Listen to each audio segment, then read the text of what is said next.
ikirere kizoba kimeze kuri uyu wa Mungu igenekerezo rya 11 Rusama umwaka wa 2025 mu gitondo hitezwe imvura hacemwo n'ibihe vy'izuba mu ntara za Cibitoke, Bujumbura, Rumonge hamwe na Rutana. Haritezwe kandi imvura mu ntara za Bubanza, Kayanza, Ngozi, Kirundo, Muyinga, Gitega hamwe na Makamba. Mu zindi ntara hakaba hitezweyo ahanini ikirere kirimwo izuba hamwe n'ibicu bike.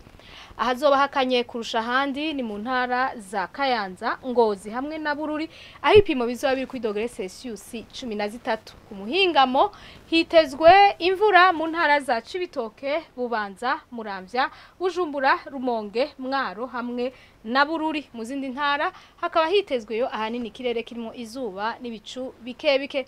Ahazorangwa ubushuhe kurusha handi ni mu ntara za Cibitoke na Bujumbura, aho ipimo bizoba biri kuri dogere Celsius 27. Ejo mu gitondo izuba rizoseruka igihe cy'isaha 11:58 rirenge igihe cy'isaha 11:59 zo ku mugoroba.